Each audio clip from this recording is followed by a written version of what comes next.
My name is Andrew Ross Sorkin. I'm a columnist at the New York Times and the author of Too Big to Fail. You know, I think for Hank Paulson, the concept of a bailout was anathema to him. From day one, he was a Republican. He's a free marketeer. He believes in capitalism. And part of capitalism is believing in failure. And so the idea of bailing out an institution, I think, went against every part of him. And I think that was, for him, the biggest struggle to overcome, both in terms of his own ideals and then politically what it meant for the Bush administration. Well, as someone who was so against bailouts, he was somebody who was also a pragmatist.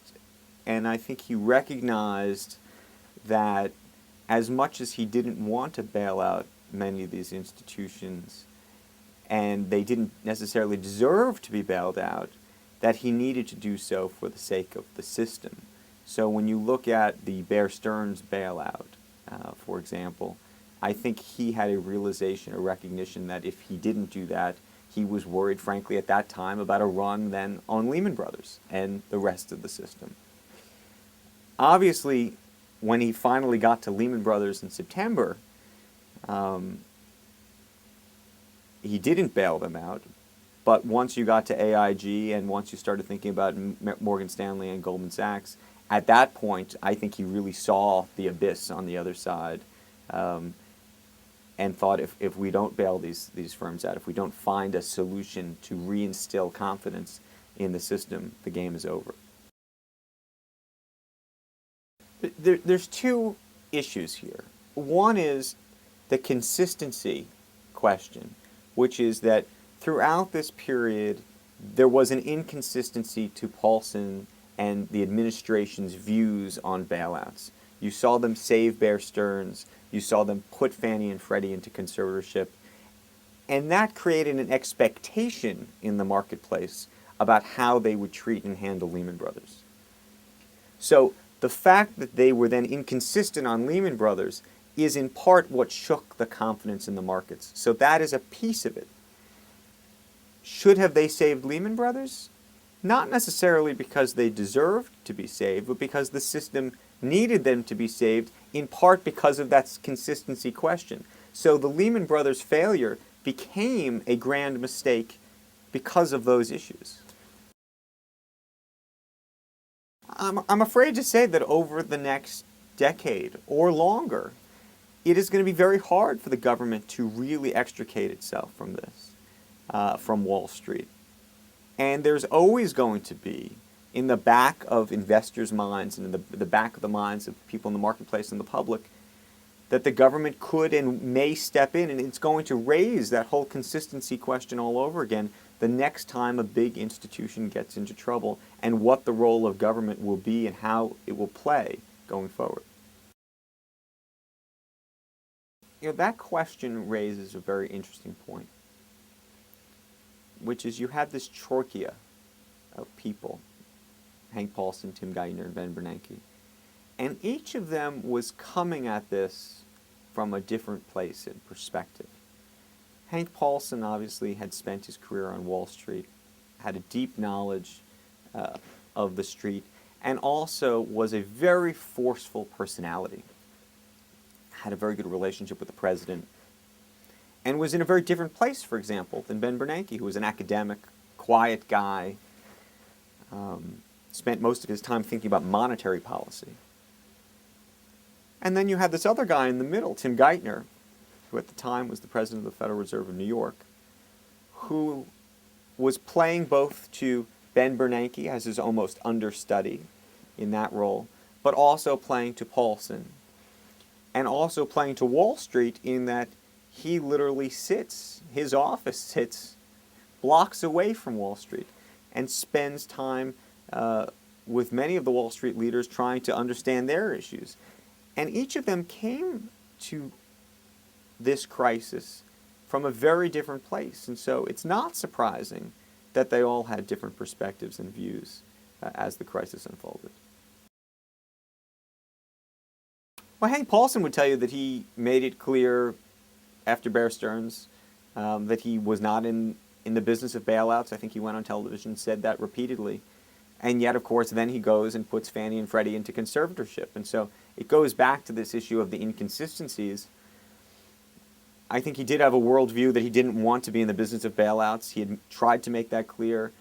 I think Ben Bernanke and Tim Geithner shared the view that they shouldn't be in the business of bailouts. But, you know, you're not in the business of bailouts until you frankly think you need to be. And unfortunately, the situation became or got to a point where they felt, for Fannie and Freddie at least, and then later with AIG and the others, that they needed to be, that there was no choice, that they didn't have another card to play. Paulson was a get-it-done kind of guy. Some people would say that he shot first and asked questions later. I'm not sure that's the answer. I would say actually like a true sort of Wall Street deal guy, he was talking to a lot of people, asking lots of questions. I mean, this guy was fielding phone calls, hundreds sometimes in a day, just sort of feeding the sort of information flow. And that's what Wall Street is often about. It's about this sort of massive information trade. And he would be taking little bits and trying to analyze and synthesize and figure out what to do. And as someone who was on Wall Street, he was also an executor. It was a get it done, we need to do this. But at the same time, that meant that everything was a deal. He saw the world in terms of deals as a transaction, if you will. And that is probably a different perspective than someone like a Ben Bernanke brings to the table. It'll be interesting to see how history ultimately judges Hank Paulson. There will be those that will suggest that he was led astray, that he made mistakes, and there's no question that he did. But I also suspect that history may look more fondly upon him in certain respects than he's given credit for today. We can argue the point about the mistakes that were made up and until and through the crisis itself, the failure of Lehman Brothers, how to deal with AIG, et cetera, et cetera. But the bailout and the response to the crisis, I think, was actually probably done and executed better than many of us imagined, in that I think the economy would have really been in much worse shape than we've ever wanted to acknowledge. And as a result, we didn't fall off the cliff. And we will live with the unintended consequences of that for 10 or 20 or 30 years as we pay off this $700 billion of TARP money and trillions of dollars that have been pumped into the system through the Federal Reserve and otherwise. And as a result, I'm not sure that history is going to say that he made the mistake that the question suggests. You know, most of these deals, for better or worse, and probably worse, don't work out. You know, the academics will tell you it's 50% or 60%. It's probably closer to 80 or 90%, and you can see it in the cycle. When a deal gets done at the height of the market, when everybody is chasing each other and each other's tails, the deals are disasters. And the only deals that actually tend to work are the ones that are done after the bloom has come off the rose. When everybody is in absolute panic mode that the world is going to end, that is typically when the best deals take place. So if you actually did a deal in the fall of 2008 or maybe the spring of 2009, I imagine those deals may in fact work out. In fact, some of the deals that are happening now in the fall of 2009 may also work out. But as things get better, to the extent that things stabilize and get better, I imagine those deals probably won't. It's very, very difficult to make these things work out. Bad deals, how much time do you have? I could start making lists. A very bad deal was one where a company called Symantec merged with Veritas. I remember that was not a great situation. Hewlett-Packard bought Comcast. Not Comcast, but bought Compaq in 2001, maybe? I can't remember that doing very well. Credit Suisse bought a little firm called DLJ. I don't think any banking mergers, anyone would argue that the investment banking mergers worked out. Some of the pharmaceutical deals were disasters. The telecom stuff, I mean, need I say more?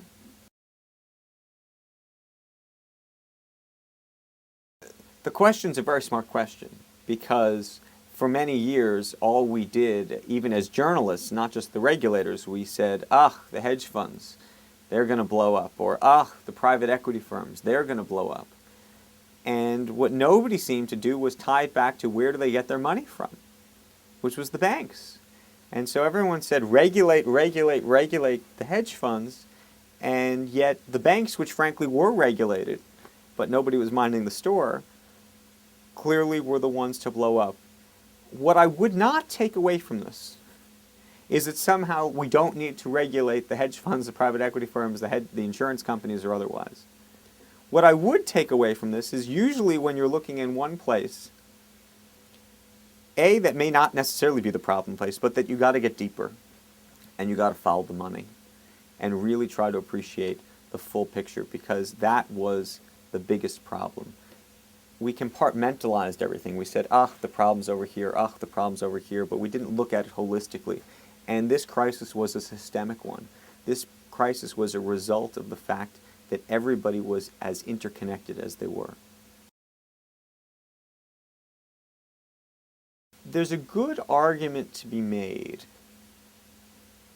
that companies that are private, where they're run by partnerships, where everybody has true stake in them, and they're not playing with other people's money, that by default it's a safer system because you really have skin in the game. You really own the company, and this is not skin in the game like owning stock options or restricted stock. This is your company. And there's probably a good argument to be made for that. Having said that, when you think about creating a large, scalable, global company, it's very difficult to do that in a private environment because you just don't have the capital. And so the real reason, or the proper and right reason to go public, is to tap the capital markets, those public markets. And that offers a benefit, but it also creates an enormous risk. I'm probably a believer in abandoning too big to fail firms, or breaking them up in some way so that the system can try to take care of itself. I imagine you're not going to get there, and therefore I suspect regulation is what's going to be required. But I have my own hesitation there because, throughout this book reporting process, I would spend time in Washington, and to the extent that you think the bankers on Wall Street don't know what they're doing, it's hard to have a lot of confidence in many of the lawmakers either. And so you can say, okay, we need financial reform. I can't promise you that's going to be executed properly either. I think it's very unclear what type of regulatory reform we're really going to see over the next 12 months. There's a couple of things that have to happen that could change the business materially. The first is actually a piece of legislation that will really prevent the next crisis, hopefully, which is this idea of resolution authority, this idea that we can actually unwind in an orderly way an investment bank, an insurance company like an AIG or a hedge fund. And we've never had that ability. The bankruptcy process doesn't work very well to make that happen. But the larger reforms that have to happen, things like bigger capital requirements, the idea of having a bigger safety net, a rainy day fund, that could change the business materially because it would mean that the banks would be safer and less risky. There would be less leverage and therefore debt in the system. And it would actually mean that the firms themselves would be less profitable. So to the extent there are profits and they're being given out as bonuses, those bonuses would come back inside the firm. And you'd put it into the rainy day fund. So all of those things sound very good. The flip side of all of that is that if you think that banks aren't lending today, if you tell them they need to keep more money in the bank on any given day, they would argue to you that they will be lending even less tomorrow. And what does that mean for the economy? So it's a very complicated picture, and the solutions, while some seem very attractive, and it's very easy to say increase capital requirements, and long term that's probably what you need to do, given the economy, it's unclear whether you want to do that tomorrow. Well, the funny thing about the GSEs now is they're probably not as well capitalized as you'd want them to be, but it almost doesn't matter because there is this implicit guarantee that the government is now, it's not even implicit, it's explicit that there's a guarantee behind them. So whether they're capitalized properly or not is probably not the issue. Longer term, we're going to have to deal with that because you would hope that the government is going to have to extricate itself from that relationship, and that itself is going to be a long-term challenge.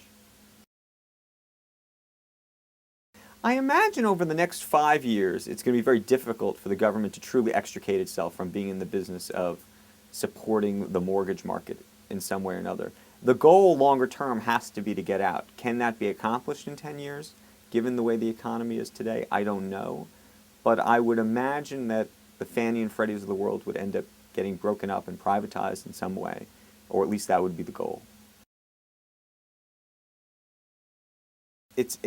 It seems so black and white, and yet it's so complicated.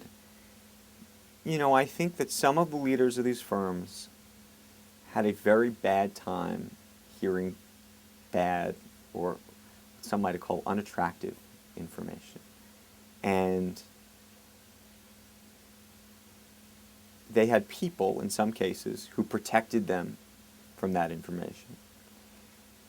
And when they didn't want to hear the bad news, they effectively said, don't tell me the bad news. To explain the psychology of why they did that is a more difficult question. I'd probably argue to you that this goes to this whole level of hubris and greed at some level, but more about power and a sense of entitlement and a sense of infallibility, really.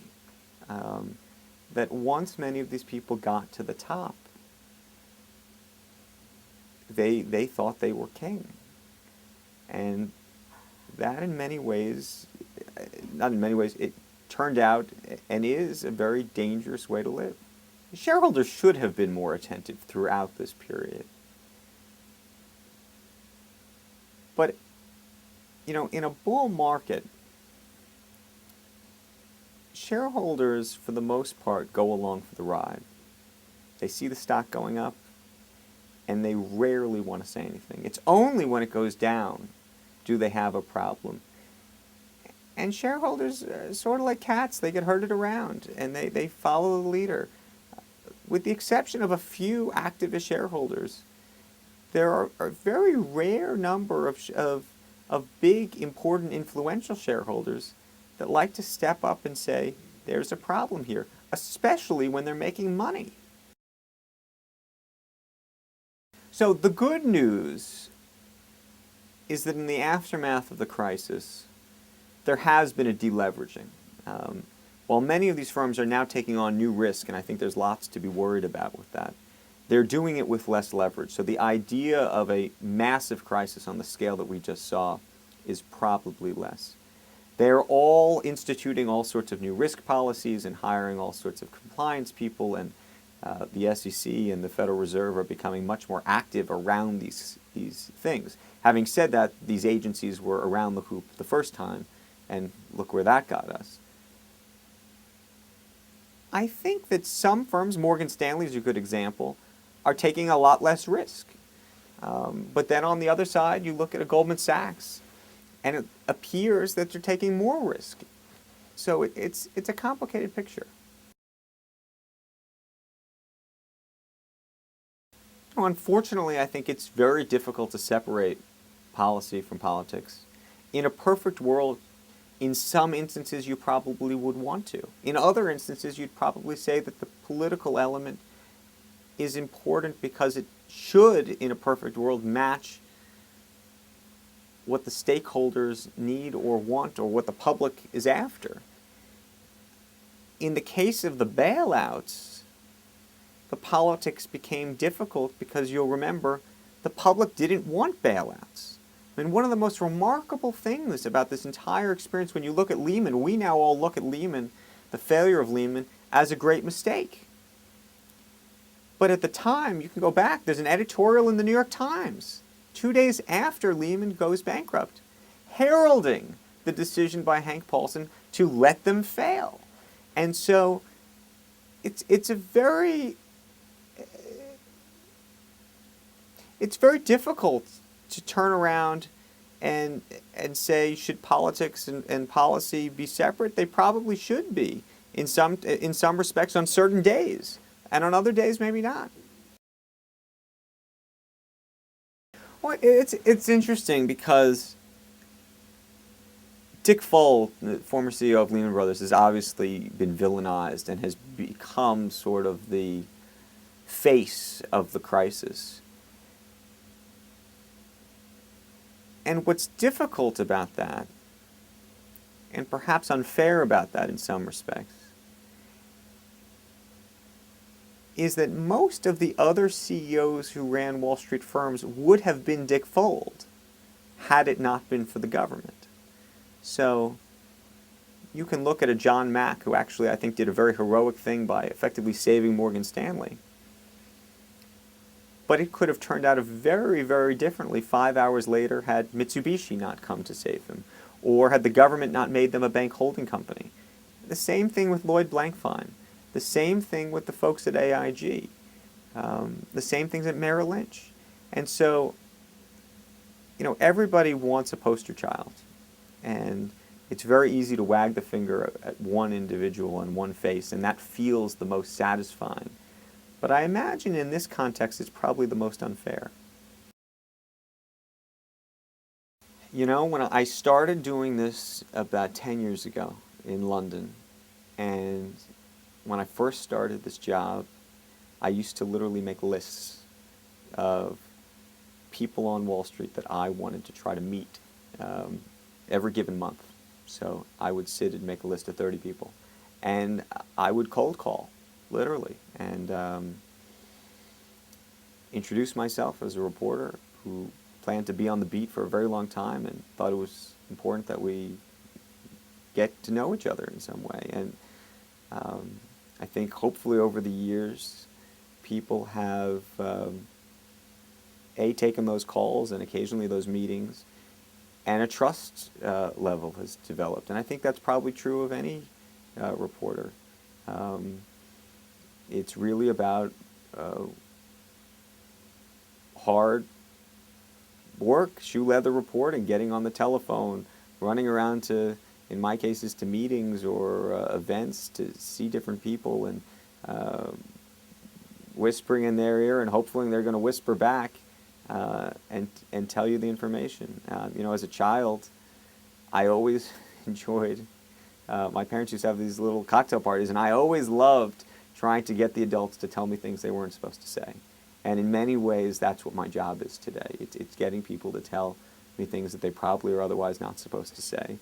And I think you do that by developing some semblance of trust that you're going to be fair and that you get it. I think that's part of it. I've tried to study the industry. I've spent enormous amounts of time. I can unfortunately do a model, a DCF model with the best of them. I wouldn't say I enjoy it, and I also think that when you've studied it up, when you come to the table with the right questions, when it's clear to the other side of to the interviewee that you know what you're talking about, you can get a lot more. I think the hardest part for financial journalists going forward is actually going to be to get a straight take. It's very hard to truly get close to the action anymore. I think there was a sense in the 80s and maybe even part of the 90s and earlier when you could really get the CEO on the phone any day. You could really get inside the story. But today, most of these companies are pretty lawyered up. They have a PR apparatus. It's very hard in real time to actually get a story that hasn't come pre-spun.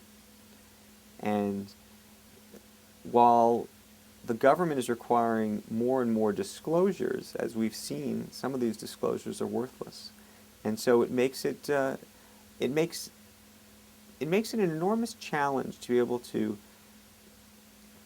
really be able to spot the problems. When I'm aware that they're out to lunch, my goal is usually to tell you that they're out to lunch. I can't promise I've gotten it right every time. That's a terrific question because, unfortunately, in the world of sort of Wall Street prognosticators, they only happen to be right once or twice.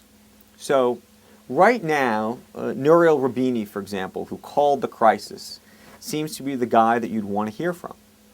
Or Meredith Whitney, who told you that Citigroup was in trouble, would be somebody you'd want to spend time to and listen to and perhaps quote in an article. But other people would suggest to you that they were making these arguments for 6 or 7 or 8 years. And had you been quoting them then, most people would have told you they were absolutely and wildly wrong. So it's actually a complicated issue because some of these people will look right and be right for the moment and then won't be right for a very long time again. Financial television played a remarkably large role as the medium with which people were receiving their information during this crisis. This was probably the first televised financial crisis that existed. And some people have blamed TV for the crisis or for speeding up the crisis. And there might be some truth to that, in that as journalists who are trying to reflect what's happening in the market, it gets reflected back and this sort of mirror gets mirrored back and forth and back and forth. And there's a personalization to it. TV as a medium is so different than reading a headline that's saying there's a problem. But when you're sitting in your office, especially when it's about yourself or about a firm that you're trading with, and you're hearing and seeing another individual tell you these folks are in trouble, it really can exacerbate the situation. That's not to say that I think all of these people were reporting irresponsibly. There were some reports that were wrong here and there. But for the most part, I must say, even having finished this book, I watched a lot of TV tapes during this period, and most of the stuff actually stood up quite well, much better than I suspect many people would want to acknowledge. Well, with the column,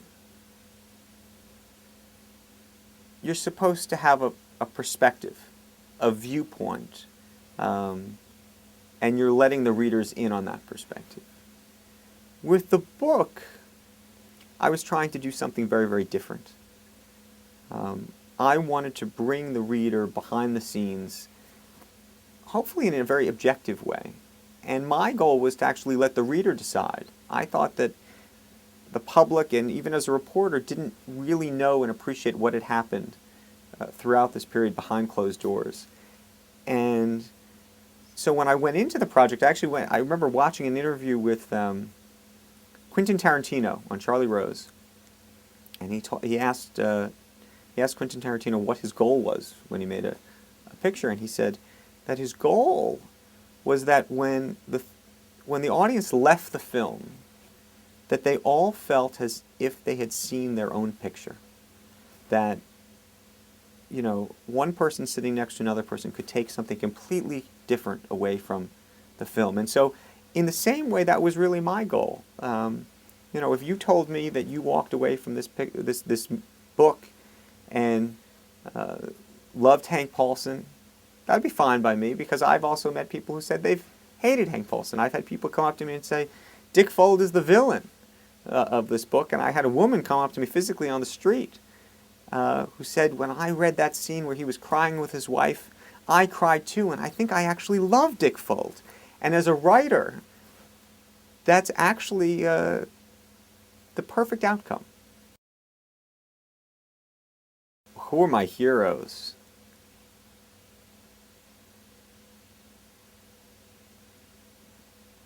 That's such a good question. I have different types of heroes.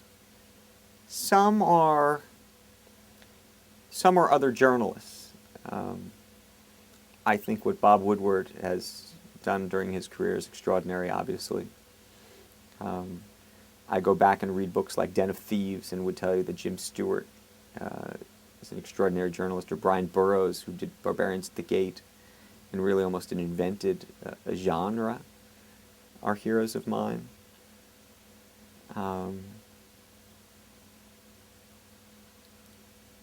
Entrepreneurially, I've seen or think about someone like a Jan Wenner, who started Rolling Stone, as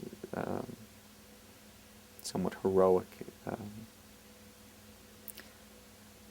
I'm very impressed by some of the people in Silicon Valley who've created things like Google and Yahoo, and have created sort of enormous, really interesting, life-changing businesses. Steve Jobs has done something that's incredibly extraordinary. I don't know if I'd tell you that these business people are my heroes, but I definitely find myself impressed by them. From a purely heroic standpoint, you'll probably laugh at me. I'd probably tell you my parents or my grandparents, probably my heroes in terms of how I got to do what I do, and whatever success I've had is probably more their doing than mine. But I don't know if that's what you were looking for. Worst career advice? Worst career? I don't know. Worst career? I don't know if this is worst career advice, but I think if we could go find my 7th and probably 8th grade English teachers, they would be relatively shocked, as am I, that I am a professional writer. Only because I think they thought that I was going to be a miserable failure. And I probably thought that too. I don't think that writing, people always say that writing doesn't come naturally to anybody. But as a child, I didn't love newspapers. I actually thought that newspapers, I used to remember my father read newspapers on the weekends. And I actually think I disliked newspapers because I thought that as sort of time away from me. I wanted to go out and play baseball, and he was reading the newspaper. And so I actually think I had a very hard time with newspapers and reading and even writing for a long time. And writing for me, it was never a natural act. I have certain colleagues and people I know who I feel like when they sit down at the computer, they type at the keyboard. They're playing the piano. It's just flowing out of them. It just comes naturally. It's just in them. And I'm much more of sort of a hunter and a pecker. And I'm, if I write a sentence, I'll go back and forth over the sentence a million times before I write the next sentence. So, if you had asked me in high school whether I enjoyed writing or the act of writing, I would probably tell you no, because I think I struggled with it, as I think I do now, though I'll tell you, I say that to other journalists and other writers and other people who I think are terrific and wonderful writers who I imagine play the keyboard like a piano, and they claim that they struggle with it too. So maybe I'm just being difficult. I don't know. Everything. I don't sleep well. I'm a very nervous by my nature anxious, almost paranoid person and reporter. What keeps me up at night? Waking up to a scoop in another newspaper or on TV. Probably competitive, almost too much so. I will stay up till the websites at night roll over, and if they don't roll over, I'll stay up until it's done. I'll wake up at the crack of dawn, or in the middle of the night even, just to go and check and see. You know, that's mostly what keeps me up.